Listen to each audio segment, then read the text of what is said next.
and welcome to episode 3 of the Zengem Series.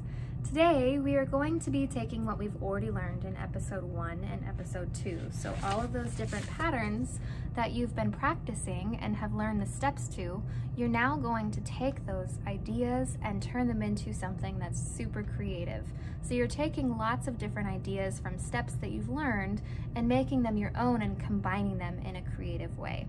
So in this packet, you can actually see some examples of what it is that we're going for with this project. So what we're looking for is a combination of spaces left for the gems that I'm going to teach you in the next episode, and a combination of Zentangle patterns that's really pleasing to the eye and incorporates black tones, medium tones, so a bunch of lines put together, and white. So those are the things that we're going to be talking about, and we are going to be taking, like I said, some of those Zentangle patterns that you've already been practicing. So what you've completed on Zentangle practice page 1 and page 2 will be really helpful to you for this step. So I think it would be worth your while to have these out as you're working.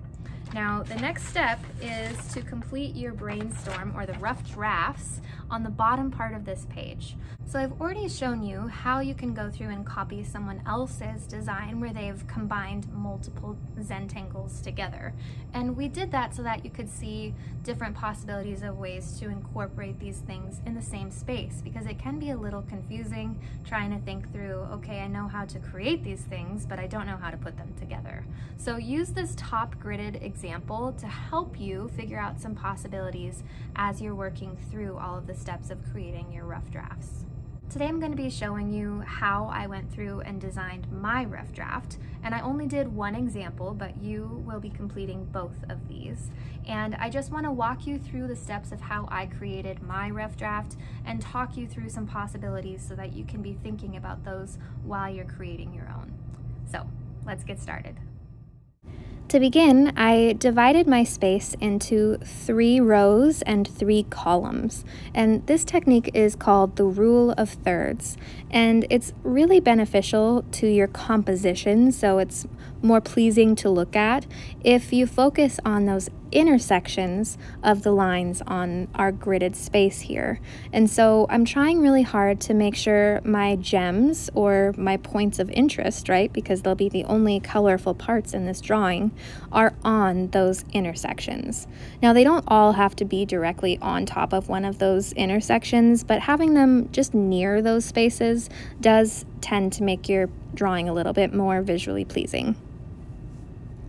Before I begin drawing my own Zentangles, I think it's beneficial to look through and get some inspiration just fresh in your mind before you go into this next step. So I'm looking through this packet, trying to pick out some that I think would be interesting to use, thinking through the ones that I've already tried out from my practice, and just considering which ones I would like to incorporate. I'm also thinking about how I'm going to create that design that goes around my gem. And so there are a couple of different examples in your packet that do go around a circle shape, but there are a lot of other Zentangle patterns that aren't necessarily set up in the example in the packet to show you how it could go around a gem, but you can transform it into something that works as a border for a circle. So just take a look through some of these ideas and get some possibilities just in your mind, and just know that you are always welcome to change it and make it entirely your own.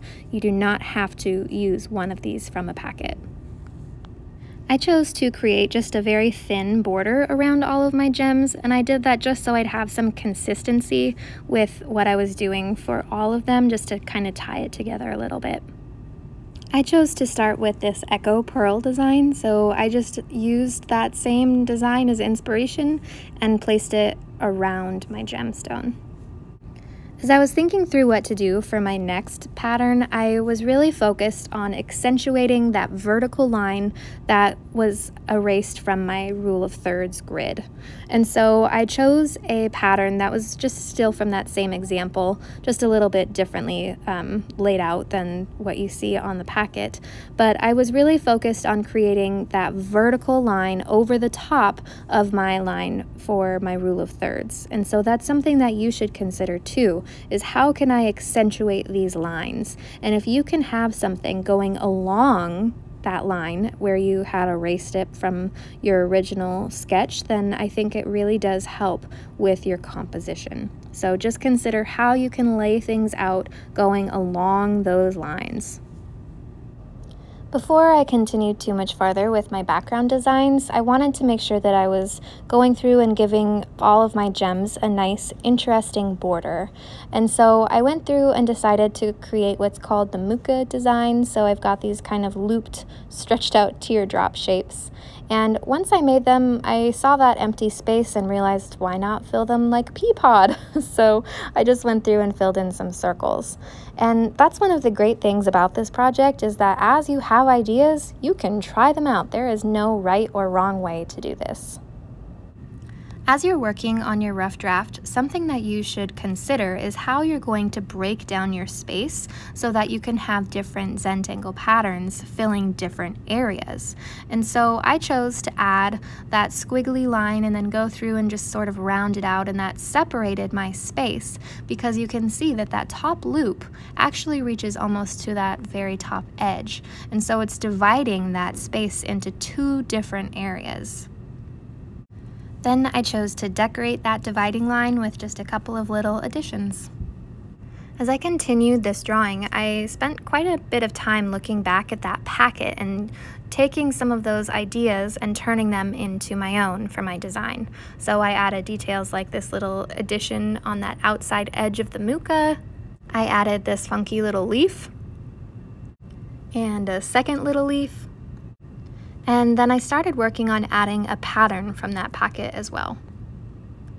As I was adding in this pattern, I realized that I didn't really have a stopping point for it, so I needed to create some type of border, and I chose to use the minarets technique from the packet.